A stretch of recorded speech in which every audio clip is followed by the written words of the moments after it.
When I say that I'm a Greek tutor, people are usually surprised. Then it follows a sequence of questions about the most common greetings, and they end up with, well, Greek is a hard language to learn. Is that really the case? Starting a new language requires motivation, they say. And this used to always be my first question to my students. Why do you want to learn Greek? It was important for me to know if they were motivated. I do it for fun wasn't enough for me. I was looking for people with passion about languages or just passion about Greek. My very first student, she was really motivated and she dropped out. And this caused a chain of thoughts. I've done the same thing with multiple activities. And this made me think, why do we give up? And how do we achieve our goals? Motivation is a great positive power. It's like falling in love, I guess. Dominant words, enthusiasm, and desire in both cases. After a while, the spark fades away. In love, I am definitely not an expert. But in motivation's case, there is no reason to light up the fire again. And I can explain why. Because motivation is not a factor for success. It helps though, but it's not the main element. Because if motivation was our driving force to reach our goals, then my university dream would never come true. I was a good student, but not because I was constantly motivated to learn new things, but because my brain stopped fighting against me and it surrendered. Does your brain sabotage you? We tend to blame ourselves for everything. We interrogate our thoughts and choices looking for fault. Sometimes we speak in a way that we would never allow anyone to treat us likewise. Starting a new activity is starting a battle with our brain. And it takes courage to win. Because basically, your subconscious resists to change. Your brain loves automatic actions. They are so familiar and it doesn't need any effort to practice them. I would call them automatic actions, or in other words, habits. Most of our behaviors are habits.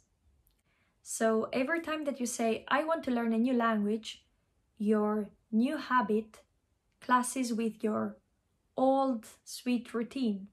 Instead of memorizing a whole bunch of new symbols, forming random sequences, and most of the time hard to pronounce, it would be a lot more relaxing to just listen to some chill out music and lie on the bed. How to change your mind? Our brain will always follow the path most traveled by. Fixed automatic behaviors keep our energy storage as full as possible. Does that mean that our lazy brain won't allow any update? And if it's not motivation a game changer, then what is it? Willpower is a reaction to an internal conflict. Have you ever felt that you were fighting against yourself? Now I got some good news and some bad news. Bad news first. Your willpower runs out as you use it. It's like your phone battery. Morning is your energy and willpower peak. Did you notice that after work, your ability and appetite for creation is reduced significantly? All you want to do is just to have dinner while you're watching your latest episode of your favorite series. Now, the good news is that the more you train your willpower, the more it grows and becomes reliable. What is a habit? A habit, or want, as a humorous and formal term, is a routine of behavior that is repeated regularly and tends to occur subconsciously. Habits help us function automatically, without wasting energy and power to every single move.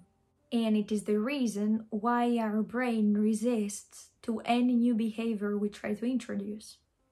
Your secret weapon lies in setting up baby habits. If your goal is to increase your vocabulary in Greek, then you should start humble. Instead of checking up your Instagram account or the weather, you rather first read 5 new Greek words and their meaning. This is a tiny step that consumes literally a couple of minutes of your morning routine. It is easy and achievable, right?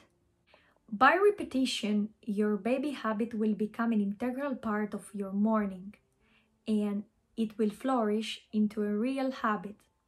There are no holidays and excuses when you want to form a baby habit.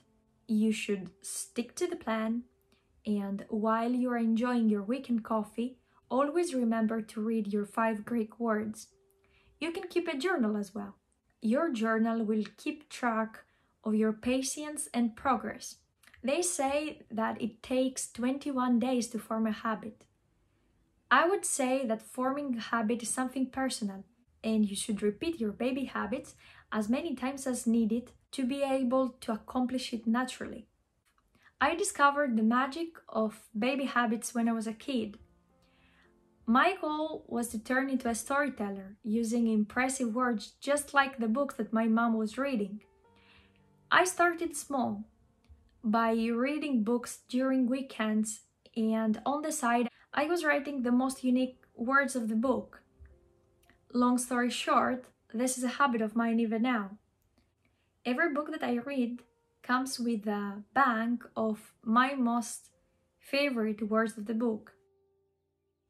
It takes baby steps to develop a great change in life. Which baby habits is part of your planner tomorrow?